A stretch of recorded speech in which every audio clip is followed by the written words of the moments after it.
बिस्मिल्लाहिर्रहमानिर्रहीम अस्सलामु अलैकुम वरहमतुल्लाहि वबरकातुहू। नाज़रीन किराम, नेअमत की कदरदानी हमें नहीं होती, यानी जो नेअमतें अल्लाह ताला ने हमें अता की होती है बाज़ औक़ात उसके हमें समझ नहीं होती या कदरदानी नहीं होती। यूँ एक वाक़या हमारे सामने से गुज़रा। एक मुफ्ती साहब फरमा रहे थे कि बाहर किसी मुल्क में, यूरोप में कोई हमारा दोस्त रहता था जिसके पास पैसों की और इन चीज़ों की बहुत ज़्यादा फरावानी थी, हर तरह की नेमतें उसको मुयस्सर थी। तो एक दिन किसी बुज़ुर्ग के पास गए और वहाँ बुज़ुर्ग से कहने लगे कि हज़रत मुझे सुकून नहीं है, मुझे इत्मीनान क़ल्ब नहीं है, अगरचे मेरे पास पैसों की फरावानी है और हर चीज़ की फरावानी है, और यूँ भी नहीं कि मैं कोई नाम का मुसलमान हूँ, बल्कि मैं इस्लाम पर अमल भी करता हूँ, नमाज़ें भी पढ़ता हूँ, रोज़े भी रखता हूँ, ज़कात भी देता हूँ, और जितने भी आमाल सालिहा है उसकी बजावरी मैं करता हूँ, लेकिन फिर भी इत्मीनान क़ल्ब नहीं है, सुकून नहीं है। तो वो मुफ्ती साहब फरमाने लगे कि उस बुज़ुर्ग ने फरमाया कि आप यूँ करें कि आपके जो सबसे गरीब रिश्तेदार है आप उनके पास जाएं और उनके पास कोई 1-2 दिन गुज़ार कर उनके पास से आएँ।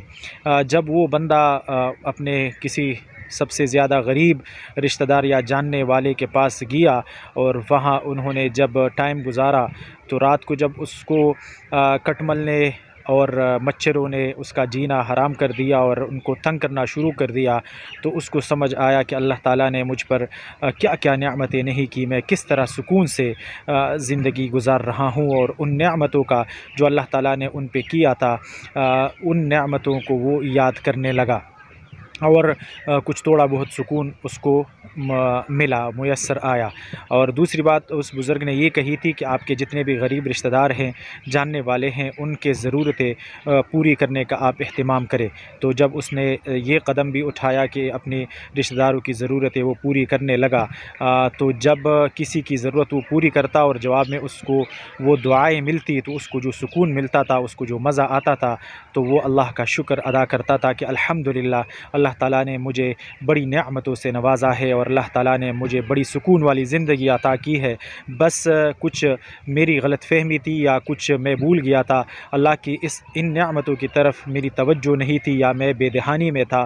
तो तब वो बुज़ुर्ग के पास आया और कहने लगा कि अल्लाह ताला आपको खुश रखे, आपने तो मेरा जीना आसान कर दिया और आपने तो मुझे मेरे ज़िंदगी का और मेरे जीने का मकसद मुझे समझा दिया।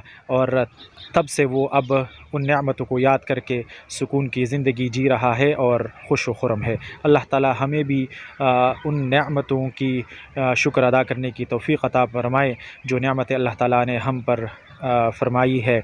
और कहते हैं, कुरान की आयत है कि लइन शकरतुम लअज़ीदन्नकुम व लइन कफ़रतुम इन्न अज़ाबी लशदीद। जब आप नेमतों की शुक्रिया अदा करते हैं और शुक्र बजा लाते हैं, तो अल्लाह ताला उन नेमतों में मज़ीद इज़ाफ़ा फ़रमा देता है। अल्लाह ताला हम सब पे अपना रहम और करम फ़रमाए और अल्लाह ताला हमें मज़ीद नेमतें अता फ़रमाए, मज़ीद आसानी अता फ़रमाए। आमीन सुम्मा आमीन या रब्बल आलमीन। आप लोगों से गुज़ारिश है, अगर आप लोगों ने हमारे इस छोटे से गरीब से यूट्यूब चैनल को सब्सक्राइब नहीं किया तो सब्सक्राइब करना मत भूलिएगा। बहुत शुक्रिया। अल्लाह हाफ़िज़।